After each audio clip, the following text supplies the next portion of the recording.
Compartiremos con Tiziana Polecel, presidenta de Concecomercio. Gracias, Tiziana, por estar con nosotros y otra vez compartir también con nuestros televidentes. Bueno, y nuestra agenda de trabajo, si decimos, creo que es muy extensa y muy intensa según las circunstancias, pero en este transcurrir de lo que va este año 2022, ¿cómo estás percibiendo las cosas? Hay momentos donde se abren espacios para la esperanza, pero de repente hay frustraciones, hay decisiones que se toman, luego se detienen, y esto tiende a confundir, y el sector que tú representas, comercio y servicios, pues evidentemente, como todos, se ve afectado, ¿no? Sí, es correcto, porque el sector representado en Concecomercio justamente es el sector que le da servicio a los demás sectores de la economía, y en la medida en que ellos tengan problemas para ese reinicio de una actividad regular, productiva, pues eso afecta al sector comercio. Estos 3 primeros meses han sido muy lentos en cuanto a ventas, a movimiento. Para algunos sectores el mes de enero tradicionalmente es probablemente uno de los meses más complicados, más lentos, pero aquí ya esa inactividad pareciera extenderse, ¿no? Entonces, algunos sectores nos reportan que definitivamente no tienen movimiento importante, especialmente el sector comercio, que le da servicio, por ejemplo, a la construcción. Sí. Ese es un sector que está aún muy deprimido, ¿no? Ahora, ¿qué ha ocurrido, Tiziana? Que venía una elevación de la actividad económica, de la actividad productiva, incluso como tal. Bueno, comenzó a hablarse de la famosa burbuja, en fin, y de repente hubo un frenazo y se detuvo. ¿Qué pudiera tener como explicación todo esto? Bueno, lo primero es que muchas de las cosas positivas que observamos estaban circunscritas a muy pocos lugares del país. Eso es muy importante tenerlo en consideración. Las cosas que nosotros vemos en Caracas no es lo que ocurre en el resto del país, y evidentemente en algún momento eso no resiste, porque el país es justamente todos los estados, ¿no? Entonces ahí puede haber habido un problema clave, porque algunas cosas no se han resuelto, y en estos 3 primeros meses del año vemos como problemas que veíamos que tenían una tendencia a superarse han reaparecido. Por ejemplo, el combustible. No lo percibimos en Caracas, pero en el resto del país hay problemas muy serios de combustible. Razón no conocemos cuáles serán. Evidentemente es un tema que muy variado, que tiene, digamos, muchas aristas. Por ejemplo, en el caso de Bolívar, que siguen padeciendo el problema del combustible, pues se dice que el combustible que llega no llega a las estaciones de servicio. Y entonces, evidentemente, pues ahí hay un problema. Por cierto, nos decía el presidente de Federaga que en Bolívar el tema está incluso con, ya ni siquiera con la dolarización, sino que se desvía y se pagan hasta con oro. Así es. Barras de oro para y eso lo vimos nosotros, eso lo pudimos evidenciar en los viajes que hemos hecho a las regiones, que es exactamente así. Entonces ahí hay un problema serio. El problema del gasoil en todo el país está afectando muchísimo. Eso desde el punto de vista de comercio y servicios afecta el transporte de personas, el transporte de mercancía. Y por supuesto, el combustible tiene unas implicaciones no solamente en mercancías, sino también en el transporte del personal, ¿no? Entonces, ese problema que veíamos que tenía una ligera tendencia a normalizarse, lo volvemos a ver en primer plano. Igual que el tema eléctrico. El tema eléctrico también ha sido en estos 3 primeros meses grave en algunas regiones, con interrupciones de 5 o 6 veces diarias, de media hora a 1 hora cada interrupción. O sea, eso hace inmanejable algún tipo de negocio, porque hay sectores que pudieron hacer la inversión de comprar una planta eléctrica, pero el comercio pequeño y mediano está imposibilitado de hacerlo. Entonces ahí hay otro problema bastante importante, pero yo diría que el más delicado en este momento es el tema tributario. Sí. Ahí hay una situación que no termina de definirse. Explícanos un poquito sobre eso. Incluso algo de ello conversaba recientemente con Richard Ujueta, ¿no? El tema de la máquina fiscal, el tema de la factura electrónica que no termina de definirse, el tema bueno, en fin, háblanos un poquito. Sí, el tema tributario tiene varios aspectos, ¿no? El primero lo llamamos nosotros tasas y tributos, ¿no? Lo primero son los impuestos municipales. Hemos estado observando que en los municipios, alcaldías, gobernaciones, en virtud de que ya no llegan los recursos que habitualmente le llegaban desde el gobierno central, entonces hay una tendencia, por supuesto, a tratar de cubrir ese déficit con elevando los impuestos regionales. Ahí hemos insistido como punto de partida que tiene que haber un diálogo con el sector comercio y servicios en cada uno de los estados para que se entienda la especificidad, porque además cada estado nuestro tiene una característica diferente. Sin duda. Ahí los incrementos rondan el 2.000, 2.500%, ¿ok?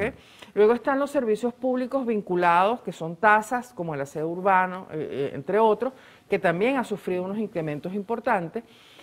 Y en este momento estamos enfrentando justamente unas inspecciones en gran parte del sector comercio con multas considerables por el tema de las máquinas fiscales. Empresas que se habían acogido y en algunas de ellas tenían, digamos, el oficio que las facultaba a trabajar con forma libre, o sea, la forma que tiene las características del CENIAT, con imprentas autorizadas por el CENIAT, pero ahora resulta que se les exige tener máquinas fiscales. Eso, hasta un kiosquito. Es que eso es muy complejo en muchos comercios. Primero, porque hay comercios que requieren una descripción dentro de la factura muy extensa, que las máquinas fiscales, de alguna manera, no tienen muchas de ellas capacidad. Las ferreterías, por ejemplo, imagínate. No, todo producto, por ejemplo, que tenga garantía postventa, tiene que tener una descripción con el número del serial, la descripción muy exacta del producto, y no todas las máquinas fiscales pues manejan tanta información dentro de la factura.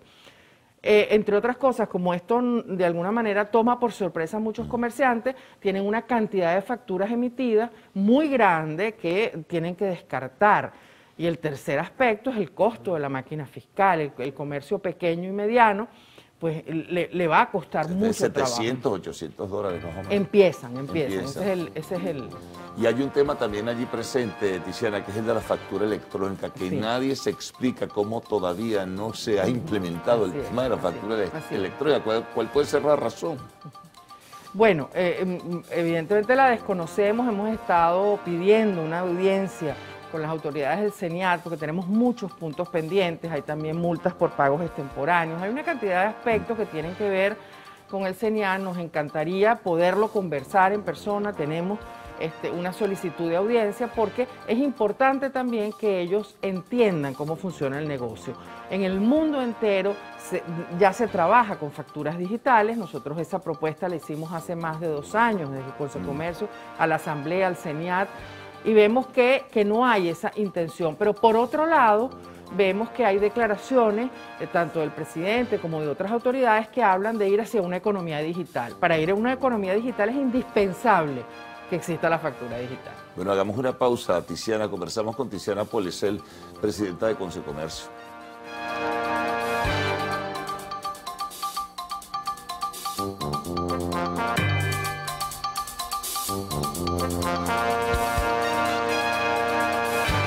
Seguimos nuestra conversación con Tiziana Polecel, presidenta de Consecomercio.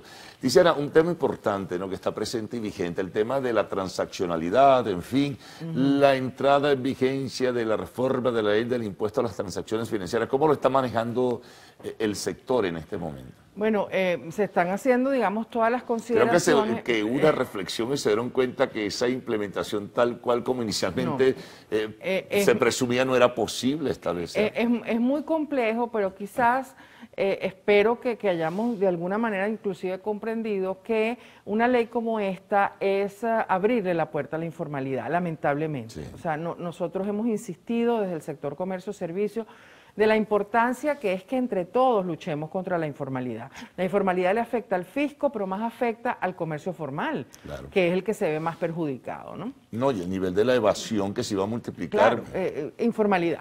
Ahora, ¿las correcciones que se hicieron fueron adecuadas? ¿Fueron insuficientes? Insuficientes. Sí. ¿Qué habría que agregar? Realmente poner en práctica una medida como esta es muy complejo, justamente porque también nosotros tenemos otro tipo de complicaciones a la hora de finalizar una transacción.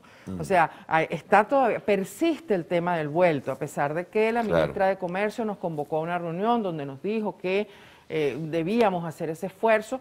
Cualquier persona que nos esté escuchando y haya ido a un banco en las últimas horas a tratar de obtener efectivo se da cuenta de que el efectivo sigue estando limitado. Eso es una realidad. Y por mucho que nos digan que hagamos ese esfuerzo, pues entonces eso es parte también del problema. O sea, porque la transacción, y la ley se dice transacción, sí, o sea, la transacción tiene muchas implicaciones. Nosotros en este momento, en una caja de cualquier tipo de comercio, se trabaja con varias monedas, varios tipos de pago, de forma de pago de una misma transacción. Entonces, todo eso lo hace muy complejo, ¿no? Y pienso que de alguna manera están observando que eso no es tan fácil de implementar, ¿no? No, porque el propósito, entre otros, era que la gente utilizara más la transaccionalidad con la moneda venezolana, pero ¿cómo haces? La invitación de uno de los promotores acá, conversando, era que la gente fuera, quienes tuvieran dinero en efectivo en dólares o en euros, fueran al banco, los cambiaran, o en todo caso se hiciera una transferencia hacia la cuenta para entonces el uso del pago electrónico, pero que también es un problema, Tiziana, porque además el sistema del Wi-Fi, el sistema del Internet venezolano es terrible. Es que por eso insisto, nosotros somos el último eslabón de la cadena, nosotros nos corresponde justamente atender al consumidor final y proporcionarle los servicios. Entonces, uno de los problemas que no mencioné, pero que es real, especialmente fuera de Caracas, es la conectividad. Entonces, hay un problema serio, un problema real con eso. Tenemos, por ejemplo, localidades fuera de Caracas que ni siquiera tienen una agencia bancaria. O sea, antes tenían 3 o 4 y cerraron por las razones que conocemos. Y hay ciudades en Venezuela que no tienen agencia bancaria y que no tienen telefonía celular. La telefonía celular no la tienen porque lamentablemente la inseguridad hace que se robe el equipamiento. Y hoy en día reponer ese equipamiento es muy complejo. Tenemos muchas solicitudes de afiliados, de cámaras afiliadas nuestras, en que están realmente preocupados porque no tienen agencia bancaria, ni una, de ningún banco. ¿Y cómo hacen para pagar, Tiziana? Bueno, tienen que trasladarse a otras ciudades. Y cuando se paga en efectivo, entonces está el problema del vuelto. Y si no hay ni vuelto en bolívares ni vuelto en dólares. Entonces. Y nos permitimos insistir en el Ministerio de Comercio, en esa reunión se nos dijo que teníamos que hacer un esfuerzo estábamos obligados a dar el vuelto en bolívares, pero es que no existe posibilidad. Entonces, imagínense en esas ciudades donde ni siquiera tienen agencia bancaria, pero agencia bancaria no solo privada, tampoco hay agencia bancaria del Estado, no tienen bancos. Y además no tienen conectividad. Sí, pero como das el vuelto, dame tu número de cuenta que yo te doy te deposito en tu número de cuenta. Entonces, imagínense la complejidad que significa en algunos lugares culminar una transacción. Entonces, por supuesto, si a eso le incrementamos más trabas, más problemas, más pasos y más procesos, la salida es la informalidad. Y eso es lo que no queremos nosotros ni el fisco. Ahora, esa informalidad te lleva también a un tema como es la inflación, porque por más que se diga que se ha controlado la hiperinflación, siempre hay elevación de precios, pero el comercio formal tiene la supervisión estatal, ¿verdad? Así es. Entonces, si dicen, no, que en tal o cual supermercado o en tal o cual lugar, pero el comercio informal no la tiene, y entonces cobran, bueno, al buen saber y entender de cada quien. Y lamentablemente eso tampoco, digamos, se ha abordado de la manera apropiada. Sigue ingresando mucha mercancía al país que no está pagando impuestos a través de las vías que conocemos, los llamados puerta a puerta. Claro, resuelve, tapas un hueco, pero el tema es la actividad productiva también. Pero es que esos mecanismos para ingresar mercancía están concebidos para que la persona que lo ingresa lo consuma, no para que se comercialice. Para que se comercialice es necesario que tú hayas nacionalizado la mercancía, pagado los aranceles, los impuestos correspondientes. Entonces, los formales que lo hacemos, versus quienes ingresan mercancía de esa otra manera, pues hay un diferencial que llega incluso al 40% de diferencia entre esos dos precios. Pero lo más grave no es eso, lo más grave es que al no ingresar por las vías formales, esa mercancía no está supervisada, no tiene controles sanitarios, y no se verifica el origen ni siquiera de la mercancía. Y eso puede ir inclusive en aspectos que van en contra de la vida de las personas. Un repuesto, por ejemplo, para un vehículo que ingresa de esa manera versus el que lo hace de manera formal, claro, el consumidor frente a una situación complicada tiende a irse por ese mucho más económico. Y tú no sabes si el repuesto está en buenas condiciones y a quién le reclamas después. Exacto, no solo a quién le reclama, sino que además puede ir en contra de tu propia vida, instalar ese repuesto. Entonces, y por supuesto, si entramos en el terreno de las farmacias, más grave todavía. Se está ingresando medicamentos por esa vía que no están siendo supervisados por el Ministerio de Sanidad. Ahora, eso sería paradójico, todo esto que conversamos, Tiziana, con el discurso sostenido, el discurso oficial sostenido de que se le va a dar participación, que les invito a ustedes, integrantes del sector privado, que se incorporen, a que hagan su aporte, pero entonces tú necesitas también facilidades, flexibilidad, no privilegios, sino oportunidades en última instancia para poder hacer el trabajo. Cuidado, oportunidades e igualdad de condiciones, porque también lo que acabo de describir es una desigualdad frente al formal, que además sí responde y sí paga sus impuestos, ¿no? Entonces, lo que estamos nosotros pidiendo es igualdad de oportunidades y que esas conversaciones a las que nos estamos refiriendo con el gobierno lleven a realmente solucionar problemas. No puede ser solamente conversar. Ustedes me cuentan sus problemas, yo les cuento los míos y todo se queda allí. Eso tiene que tener un objetivo. Pero parece ser que a veces se logran algunos acuerdos iniciales, pero luego sube a otro nivel que nadie sabe cuál es y ahí se tranca todo y se desmonta lo que se había acordado. Es que en algunas ocasiones no hemos logrado ni siquiera que suba el nivel, sino se queda solamente en conversaciones y eso es lo que quisiéramos superar. O sea, esto lo vamos a superar si nos escuchamos todos, si todos buscamos una solución para los problemas. Un país productivo lo queremos todos. Y no solamente el gobierno, lo queremos nosotros, los empresarios, y lo quiere la gente. La gente quiere poder ganar un sueldo digno y que no se le pulverice en el bolsillo. Bueno, que tomen nota a los funcionarios que nos escuchan, ¿verdad? Esta petición que hace el sector comercio y servicios en ese sentido. Tiziana, muchas gracias por haber estado con nosotros. Nos vamos a una pausa, al regreso, arte y espectáculos en lo actual.